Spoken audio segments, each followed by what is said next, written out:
Welcome back, YouTubers, to our Slammiversary preview with none other than your two favourite Brits on YouTube, the British Fist. Gotcha. I am Mr. Parkin, and this guy sitting next to me, no, he's not Terminator NJ anymore. He's reverted back to his normal self. It's none other than the Right Honourable nice guy NJ.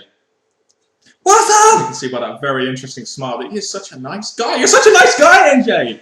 Subscribe over above, like this video, and comment your thoughts on this show down in the comment section below, like a nice guy would. Make sure you contact us in the link in the box below. Indeed, so Slammiversary is coming up, NJ. It's TNA's 10-year anniversary, and I really expected them to build to this a lot more, like it was an important pay-per-view. It's unfortunate that because of the open fight night, because of the live show, the Slammiversary seems to have been put on the back burner a little bit, hasn't it? And it's a real shame, in my opinion, after what was a very well built up lockdown pay-per-view. Well, as we briefly said in our review, the fact that this is not the last time this is going to happen, the first two shows were really lacked of build for Slammiversary because they were trying to build the open fight night, and it's a bit of a shame. But I will say this: the last 2 weeks before the pay-per-view have really got my interest in the matches we're getting and the build matches we're getting a lot more than what it has done. Yeah, I mean, we had 4 matches going into the go-home show, and now at least we've got a full card, which is more than we can expect from like a WWE that will put out filler matches without any fucking build to it. At least these have had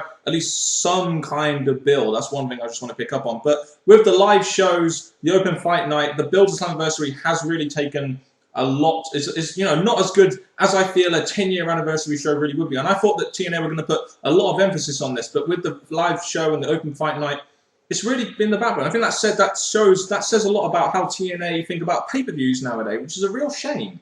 Sadly, it's true, because with this one being Slammiversary, a special Slammiversary, it should have got more importance, more build than that. But other than that, I think there's a chance that some of this could actually be pretty good of a pay-per-view. There are some matches on there, but we'll go through the matches now and what we think of them. Hernandez versus Kid Cash. This has been kind of added at the last minute. It seems like TNA may do a half-an-hour pre-show, and this will probably be the match on the pre-show. Do you think that's what they're going to do? Because I feel they will. They did it for lockdown, didn't they? So if they do it, go ahead, but I just really don't care. Yeah, it's going to be mostly about build, so the match will be pretty much second place. We got a #1 contendership match to discuss. This was added on the go-home show by Hulk Hogan. It's a 3-way #1 contendership match to decide a #1 contender for the TNA World Heavyweight Championship on the following Impact. Not a massive fan of using pay-per-views to hype up to TV shows, but we've got Jeff Hardy, Mr. Anderson, and Rob Van Dam, 3 guys who we've already seen battle it out for a #1 contendership on free TV, and 3 guys who I'm very surprised TNA didn't have anything for going into this show, to be honest. Well, when you look at them, you have Anderson and Jeff, who could have possibly had a singles match against each other after the matches they last had didn't really work. Rob Van Dam, I don't really know what he could have possibly done, but them combining it all into a match for the importance of the TNA World title on a TV show, it's a bit, okay. 3 faces battling out is a bit questionable. It's adding some heels to make the match a bit more interesting. You could have done all these heels, but it's too late now. So we are what we're given. Yeah, it's kind of one of many kind of random last-minute matches that means something, but just not as much as it really should have been. I think with TNA's lack of ratings lately, which has really been apparent, they'll probably have Jeff Hardy win here, make Jeff Hardy versus Bobby Roode on the next TV show to try and get some ratings from this live show following the pay-per-view, because that is something that has been really lacking from TNA lately, ratings. That's true. I don't really want to see Rob Van Dam in a match again. Anderson hasn't really been built up to believable to be the main event top pitch as much as I want him to be again. So it's Jeff Hardy all the way. The fact it's on a TV show, it's made me think that obviously it's going to probably spoil the main event, but we'll get to that later. Yeah, the next match we have is Austin Aries versus Samoa Joe. I must admit, despite the fact that they haven't really built to it that well, I'm still kind of looking forward to seeing Austin Aries face Samoa Joe. I mean, it's a matchup which a lot of people have been wanting to see in TNA, really, ever since Austin Aries came in. Well, with a match like this, you have Aries going to get bigger guys now, guys that have been there a while, made themselves really important in TNA, and Aries going up against him. It's a strong match. I know people complain that we talk about build a lot, but this has not really had anything really there to be justified as a feud, as a matchup really burst into see. But the match itself, when we get to it, I'm expecting quality stuff, nothing stupid about it. I want it to be nicely done and a good way to put Aries over. I mean, the reason why we talk about build so much is because we actually want to care about the matches. They haven't really given us a reason to care, but as wrestling fans, as pure wrestling fans, this should be a good match. And going into Destination X, which Austin Aries is on the poster for, and I think they've got a big match lined up, Austin Aries, at Destination X, which is probably going to be some kind of X Division-based pay-per-view. So they're probably going to give Austin Aries the win here, in my opinion. This is kind of just a little temporary match to give Austin Aries a big win on another big TNA pay-per-view. It'll be nice to see how he beats Samoa Joe, so I'm really looking forward to this match. We have the Crimson Open Challenge. With Matt Morgan and his dates gone from his contract, do you think we'll see the return of like a Pope or another Eric Young thing or something? Or do you think it could be Matt Morgan that comes back and maybe ends the streak? What are you predicting for this one? My two sides, we're going to cancel it down to one. The two sides is TNA not really good with Open Challenge. No. They're seriously not. So I'm not expecting anyone special. But at the same time, you've got Matt Morgan. Still had an unfinished feud with Crimson. Matt Morgan leaving soon. Matt Morgan would be the best person to have one final match against Crimson, have a clean winner, a good match between the two, and finish it there. So I predict Matt Morgan. Do you think they'll end the streak then, or continue it either way? Oh, that's a tough one. But I think even though fans are not really behind Crimson, I still think they want Crimson to have some importance going up to a later match, so there's a possibility he could win. And if Matt Morgan is on the last dates of his contract, unless they've renewed it, they won't let Matt Morgan win. So it'll probably be someone like a Pope, or someone that we haven't seen for a while that we really want to. I'm hoping for Pope, but that's just me. Pope, please come back, brother. We love you. Gail Kim versus Brooke Teschmacher for the TNA Knockouts Championship. It's fair to say that when she had her match at Sacrifice against Gail Kim, Brooke Teschmacher was a breath of fresh air. Are you still feeling this fresh air right now with Brooke Teschmacher? Do you think this is the best match they could have done? Well, looking back at the number one contendership, I was thinking, okay, I don't really want to see the usual people going for the title at this moment in time. Yes, it's a big pay-per-view, you want the best for it, but I still think using younger knockouts going for the belt is something different, something warming up to probably later in TNA's future. So Tess getting her rematch, yeah, Tara could have quite easily been put in this as well, but Tess getting it, I have no problems with it. She puts on great matches, and her against Gail Kim the next time, it's a bit repetitive, but it should still be a good match. I mean, I think it's fair to say that Brooke Teschmacher, or Miss Teschmacher as she's now known because Brooke Hogan is in there now, she has improved a lot in the ring, and I am kind of looking forward to seeing this match after Gail Kim got the kind of cheaty victory at Sacrifice. The knockouts haven't really been featured too much on TV, and this kind of got built to last minute because they had that four-way number one contendership match. But on the other hand, Matt, do you think Brooke Teschmacher could win here? Gail Kim's the longest reigning champion. Could they give her any more opponents? Do you think this could be the time where Brooke Teschmacher wins her first TNA Knockouts Championship? Possibly. I'm looking at this and thinking Gail Kim eventually has to lose it, and we don't really want the title to stay in each person's hand throughout the pay-per-view. So Gail Kim could lose it, but I personally think that maybe Gail Kim would hold it on for a bit longer. And now it's time for a match that we really don't care about. So we're not going to talk about it. D1 and Garrett Bishop versus Robbie E and Robbie T. It's going to suck. We don't give a shit. Do you want to move on? Garrett and D1 will win. Move on. Oh, of course they'll win. We all know because it's got Garrett Bischoff in there. Bully Ray versus Joseph Park.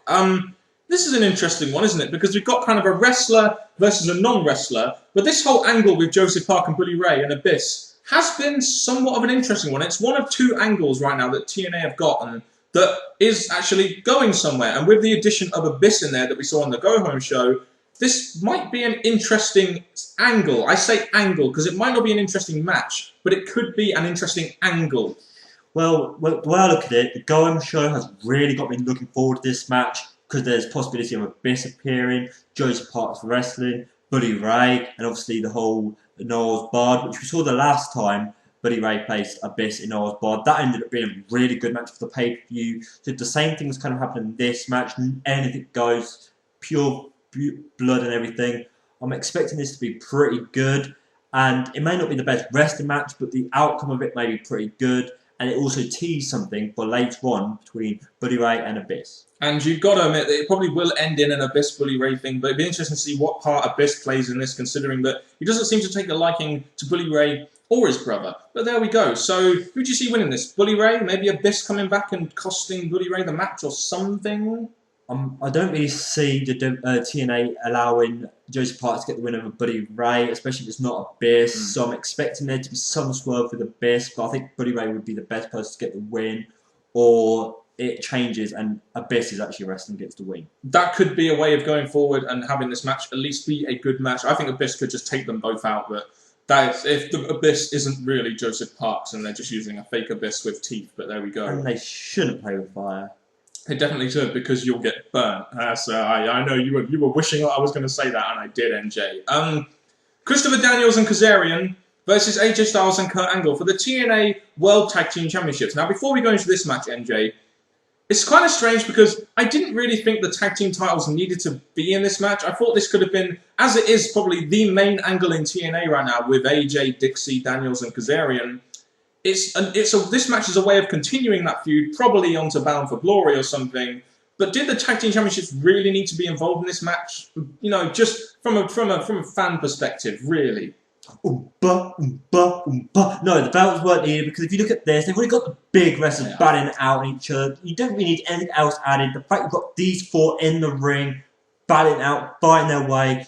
Yeah, teasing so that's going to happen later on. But the belts really weren't needed to make this match big. And the fact the belt's involved, it made me think that we're going to have the heels winning, which I'm not going to complain about whatsoever. No, I mean, purely because of the fact that I don't see them giving the tag titles to AJ and Kurt Angle. I personally see Kurt Angle going off as a singles main event guy for this, maybe to face Bobby Roode or something, as they continue the AJ Styles, Dixie, Carter, you know, Christopher Daniels and Kazarian storyline. I do see Christopher Daniels and Kazarian winning this, and with the four guys in it, you do expect this to be a decent match. And this is a massive angle in TNA right now, and it's actually good that it's putting AJ Styles in the main event, and it seems very real, which is what I like about this. As much as we say they've done a good job building this up, there's a good angle to this, blah, blah, blah. The thing about this is that it really brings my feelings down, is that you can clearly see that either Dixie will make this happen, or just these two will make it happen themselves. It's going to lead to AJ and Daniels in a big match, paying off, end the feud again in another match. One final time, eh? After last time they went one final time. It is a bit of a shame, but there we go. But it is a good angle nonetheless that is keeping my interest somewhat. Main event then, Bobby Roode versus Sting. I think a lot of people were very underwhelmed by the fact that Sting come back and face Bobby Roode for the championship. Sting versus Bobby Roode main eventing Slammiversary 2012. Your thoughts? Okay, we've seen this feud end not so well last time, so the fact they're having a rematch, I get it for that, but we've had the rematch in a lumberjack match, that tag match they had in the Go-Home show, which was all about Sting both weeks, so it really hasn't gave me a big pumped up feeling about Roode, and the fact they're having it for the title, yes, I really don't want to see Sting with the belt, I don't see him winning, so I think Roode's going to get the win here, hope it'll be a clean one, because it's a clean win over someone as big as Sting. Bobby Roode has had a good title reign. He's kept the title. He's gotten a lot of heat. It's been a long title reign, but he does need clean victories. He should really have got one against Sting at Victory Road, in my opinion, but he didn't. He got one kind of against RVD. But that is one thing that is really lacking in Bobby Roode's title reign, and that is clean victories. And I know they brought Sting back probably as a temporary ratings draw for the live show. They booked him quite strong against Bobby Roode. So booking 101 tells me that Bobby Roode is going to win here. Do I think he's going to win clean? Probably not, but Bobby Roode will definitely win. It's just that Bobby Roode versus Sting in the main event at Slammiversary, yeah, a filler pay-per-view, okay, but Bobby Roode versus James Storm, in my opinion, should have been the main event at Slammiversary as a 10-year show, even though I know they're trying to continue that on to Bound for Glory. Well, that's the thing we were talking about a little while back. The fact that this could have been the perfect time for Storm to return, the first live show, have Storm return, then big wow moment, blah, blah, blah, led up to this, Storm versus Roode. But the thing is, they're going to try and keep, if Roode wins this, they're going to try and keep the belt on Roode until Bound for Glory, which is a bit of a stretch. I'm not saying Sting's going to win, I'm not. I'm just saying maybe this would have been the better time for Storm to return. And I think, to be honest with you, NJ, as much as I do agree with what you're saying, I think at Destination X they may have Austin Aries lined up for Bobby Roode, then they may move him on to Angle. So they do have some opponents there. It's just that he's had the championship for a long time now, and I do think when Bound for Glory comes, we will definitely enjoy it a lot more because he's had the title so damn long and we'll want James Storm to win it that damn much, which is what TNA are doing well here. They're really making me foam at the mouth to make James Storm come back and win the damn title as much as it is angering me, but there we go. The TNA Hall of Fame announcement as well. We might as well touch on this while we're here. The TNA, after 10 years, are going to have their Hall of Fame. Who do you think it's going to be based on news and reports that you've read? Well, the key word is reports, because there's Dixie Carter tweeting about Christian, oh, he's my favourite, I like him, and blah, blah, blah. So maybe she's hinting that he's going to be there, do this, do that. But at the same time, you all know Jarrett's going to make a return sooner than later, and why not bring him back at a big thing like this? Yeah, I mean, I do see where you're coming from. Jarrett is the founder of the company, but I did read news reports that for allowing Flair to go in the Hall of Fame with the Four Horsemen, the WWE gave TNA something back, and I'm hearing that Christian is on his way to where Slammiversary is being held. He's going to be the one being inducted into the Hall of Fame, but it could easily be a guy like Jeff Jarrett or something. Do you think the Hall of Fame after 10 years is really a good idea? Maybe one inductee every year, possibly? Well, I'm going to say this. They picked the right time to bring it in because it is a special Slammiversary, so I agree with that.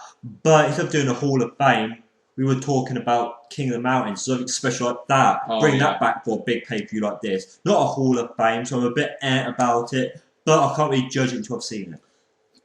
I'll tell you what, King of the Mountain would have been a great way to say a happy 10 years to the TNA fans, wouldn't it? And it would have given us a great main event, which definitely would have been more interesting than Bobby Roode versus Sting. I'm just saying, that would have been a great main event to have King of the Mountain come back, but there we go. So overall thoughts on this pay-per-view. Do you think this could turn out better than we planned, or is it going to be a kind of feel like a filler pay-per-view? Or Well, after the last 2 weeks, I am looking forward to a lot more than I did. But at the same time, there's quite a lot of matches that were just thrown in here, not really got too much importance. So in a way, it's a bit of a letdown. But saying that, I am looking forward to some of the matches that we're given.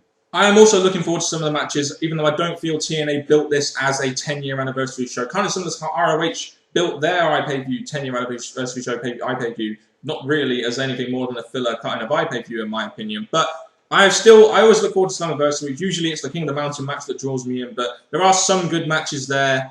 We'll see what happens when we get there. I mean, it could be a good pay-per-view. It may just be another filler pay-per-view. We never know with TNA because, the last one they did, the last pay-per-view they did, it was kind of badly built up to, Sacrifice, badly built up to, and it turned out to be good, whereas Lockdown was well built up to, and it turned out to be shit. So you never really know with TNA, do you? Alright then, guys. Get your thoughts, what you think going into Slammiversary down in that comment section below. Of course, as NJ points at you guys to do that. Now I'm going to point at him to give us an outro for this video.